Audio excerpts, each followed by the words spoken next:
I'll start with a quick review for this book, Just So by Alan Watts. I'll give this book 4 out of 5. Definitely an interesting book. I like some of his ideas at least. He has a lot of ideas. Some of them more founded than others. That's why he didn't get a 5. And this book didn't get a 5 is because some of the ideas, or at least the conclusions, are at least questionable. But definitely I like his humorous approach to things, or just definitely generally his approach to things. He has some interesting ideas, and this specific book is literally the lectures that got recorded, I don't know how many years ago, a few decades ago, but it's still good. It's not the best quality, but it's still good. I would recommend. Let's see the notes. It's a quote: "Those who rule by force are afraid of laughter."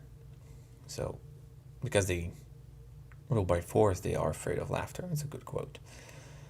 Measurements are a way of understanding the laws of nature. We superimpose rules in order to predict. So that's how we try, at least, to understand the laws of nature. We impose rules. Those rules not necessarily exist, but that helps us to predict. Things behave differently in different contexts, from atoms to humans. So it really depends on the context. Things are not the same, or even people are not the same in different contexts. The context really matter here. In a network, everything is dependent on one another. Because it's a network, it's a part of the network, so everything is a part of the network. Motion is only relative to stationary object, but doesn't entail who's moving. So motion, you're only moving when you're moving next to something else. When you're moving just yourself and there is nothing else around you, are you moving? It's a good. Generally, there's a lot of philosophical ideas here in the book, which that's part of why I like it. But the thing is, with stationary object, you're only moving against a stationary. Well, it doesn't have to be a stationary object, I guess. It could be also another moving object, but you're moving in comparison to that. But then you have the problem with who's moving. You're moving or they're moving. Again, philosophical here. According to the author, we are the universe as much as it is us. Is that the case? That's what I'm asking. Maybe it's a matter of size. So he claims that we are the universe and universe as much as the universe is us. The problem is that maybe it's a matter of size. Is that the case? According to one tradition, there is no central command of the system. The system regulates itself, and we are the expression of it. So it's interesting here. There is no central command to the whole system here.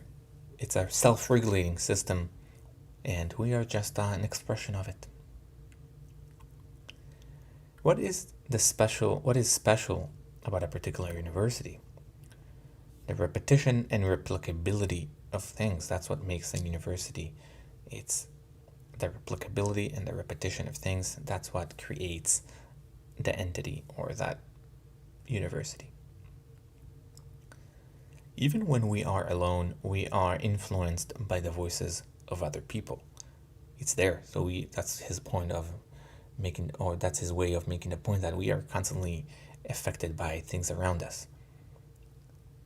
For example, by other people. Even when they're not there, we can still be influenced by them. Silence is a powerful weapon in defense. It could be used both as a defense and as a weapon. Simply being a part of something is enough to induce feeling. Direct touch is unnecessary. So just the fact that we are a part of something, or we in an event, for example, is enough to induce feeling. It doesn't have to touch. Touch is not necessarily important. A man was pouring a beer into the toilet because he got sick of being the middleman. LOL. That is a funny story. I don't know if it's a fictional joke I think it's a joke though.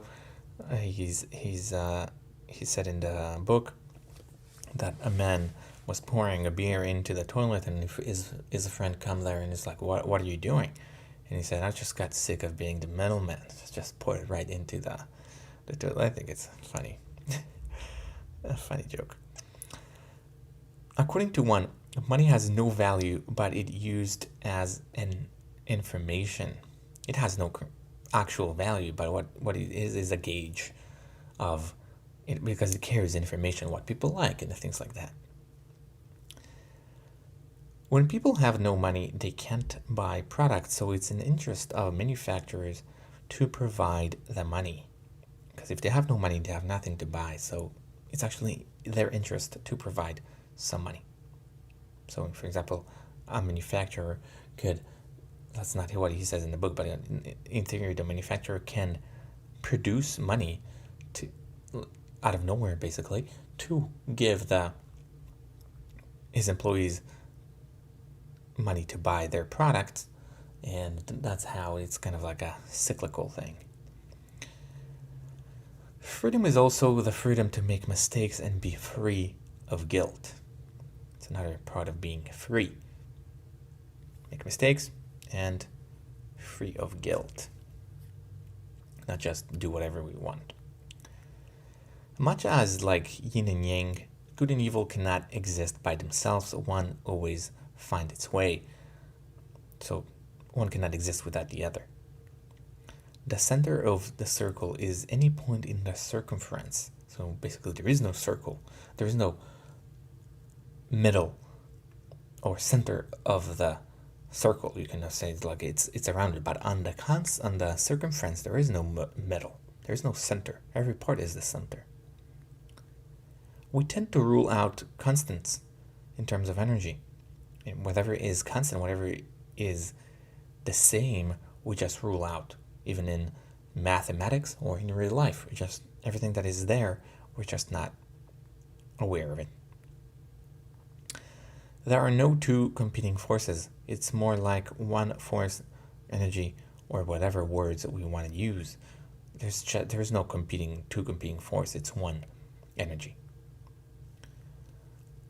Both trying to grasp and trying to not grasp is missing the point. We shouldn't do either. It's just living it in a way. But both trying to grasp it and trying to not grasp it is missing the point.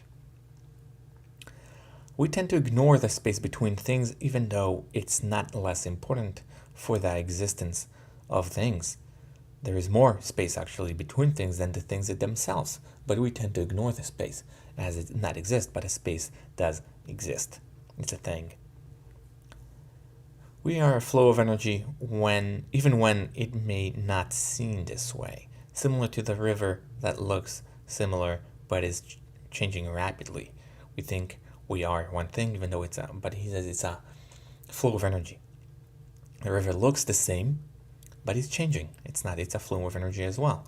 Even though it looks like as a river, we are also looks as a person, but it's a flow of energy.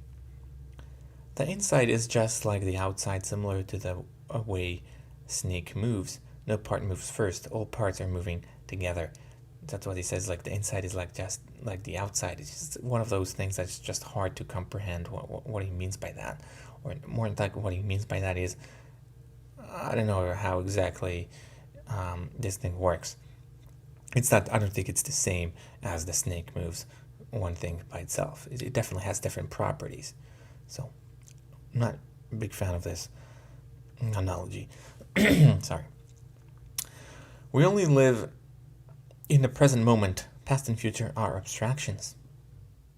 Even when you think about them, it's there, but it's an abstraction. It's not there. The present moment has a bit of past and future attached to it, but it's fuzzy, similar to vision. It's a very good way to look at it. When we look somewhere, there is things, whatever we focus on, but everything around it is fuzzy, similar to the present moment. There is a little bit of the past and a little bit of the future, but it's fuzzy. It's not quite there yet. Very good description of the present moment. Moving on.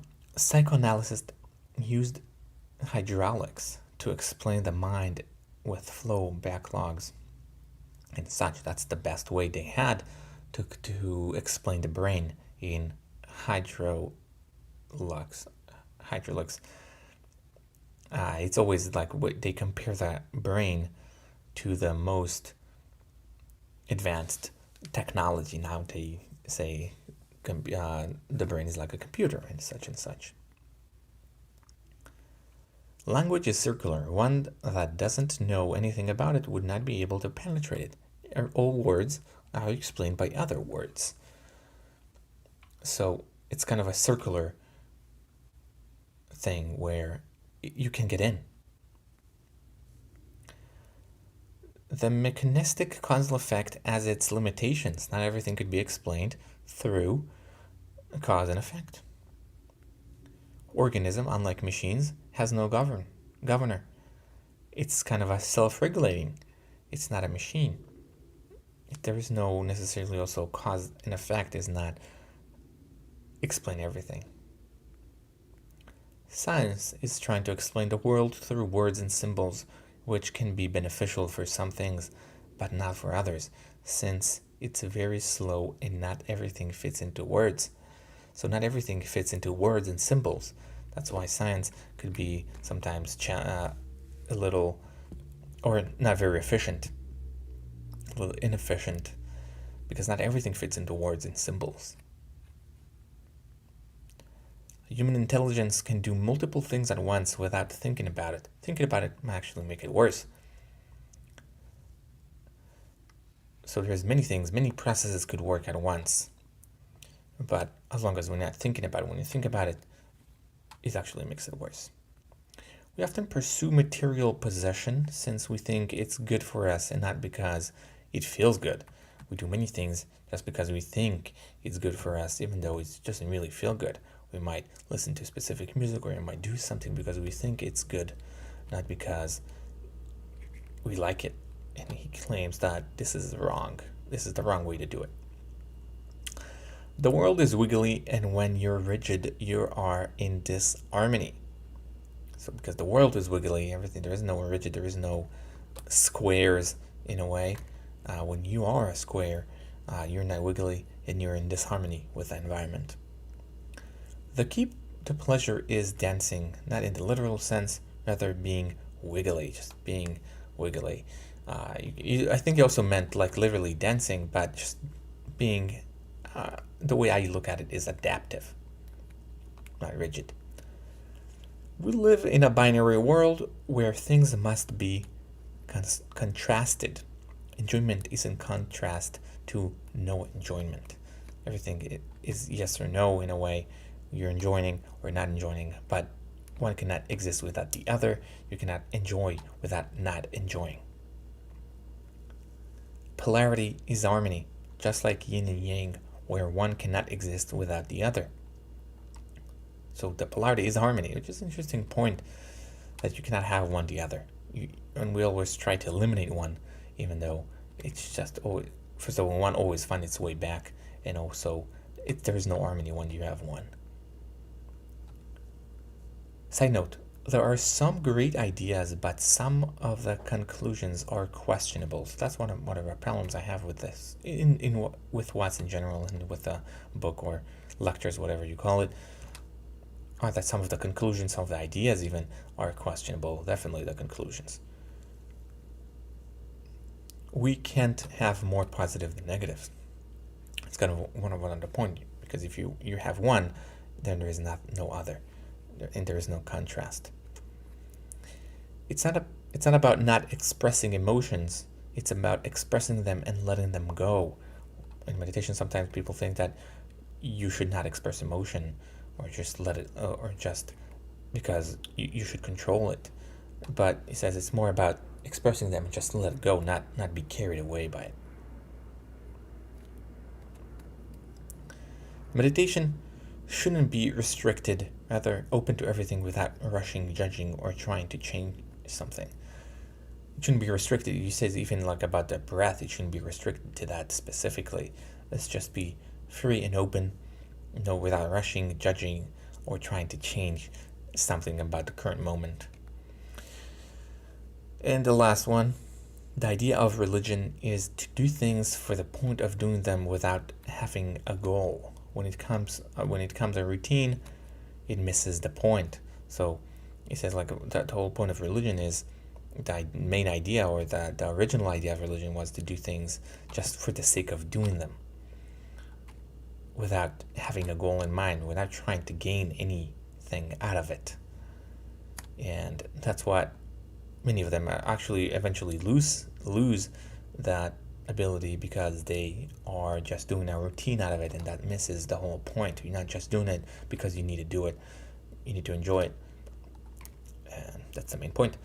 Anyway, interesting ideas. 4 out of 5. I would recommend. Thank you.